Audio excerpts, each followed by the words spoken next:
చంద్రబాబు నాయుడు గారి పాపాల పుట్ట ఒక్కొక్కటి బద్దలవుతా ఉంది. నిజంగా చంద్రబాబు నాయుడు అంత నీచుడు దుర్మార్గుడు ఈ భూప్రపంచంలో ఎవరు ఉండరు. హెరిటేజ్ పాపాల పుట్ట కూడా ఒక్కొక్కటి అలానే బయటకు వస్తూ ఉంది. హెరిటేజ్ అనేది డైరెక్ట్గా సప్లై చేయకుండా తిరుమల తిరుపతి దేవస్థానానికి ఇందాపూర్ డైరీ నుంచి సప్లై చేసింది అనేది క్లియర్గా ఇక్కడ ఆధారాలతో సహా. ఎందుకంటే హెరిటేజ్కి 22 చోట్ల మ్యానుఫ్యాక్చరింగ్ యూనిట్స్ ఉన్నాయి. దాంట్లో ఒకటి Indapur dairy and milk products limited, ఇది మహారాష్ట్ర అడ్రస్తో రిజిస్టర్ అయ్యి ఉంది. మీరు చూస్తే అర్థమైంది, వాళ్ళ వెబ్సైట్లోకి వెళ్ళి heritage foods in dairy manufacturing units వెబ్సైట్లోకి వెళ్తే దాంట్లో అర్థమైంది. ఇదే ఇందాపూరు జగన్మోహన్ రెడ్డి గారు ముఖ్యమంత్రిగా ఉన్నప్పుడు వాళ్ళు సప్లైని ఆపేశారు. సో అప్పుడు వాళ్ళు సరఫరా చేయలేదు. కేవలం చంద్రబాబు నాయుడు గారు ఉన్నప్పుడే ఏదైతే హెరిటేజ్ నెయ్యిని ఇందాపూర్ నుంచి సప్లై చేశారు.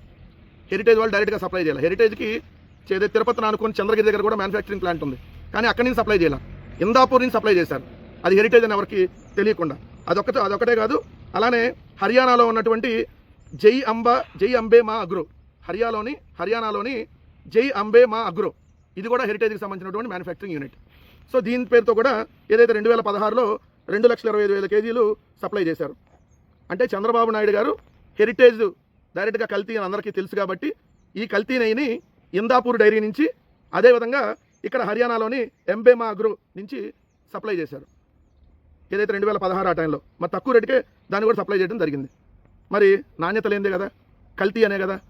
నేనైతే గొడ్డుకోవు పందికోవు అని మాట్లాడిన చంద్రబాబు నాయుడు గారు లాగా, ఆయనకంటే సిగ్గుసరం లేదు, ఇట్లాంటివి మాట్లాడతాడు కాబట్టి. అసలు ఈ అమ్మాయి ఆ అమ్మాయినట్టుగా ఈ హెరిటేజే ఆ ఇందాపూర్ అమ్మే ఈ హెరిటేజ్ అమ్మ.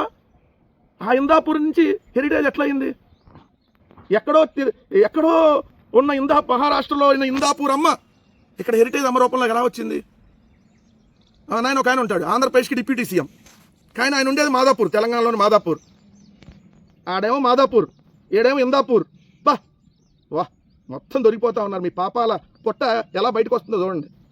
సో కల్తీ నెయ్యిని, హెరిటేజ్ కల్తీ నెయ్యిని ఇందాపూర్ డైరీ నుంచి, అదేవిధంగా హర్యానాలో ఉన్నటువంటి జై అంబే మా అగ్రో నుంచి సప్లై చేశారనేది క్లియర్.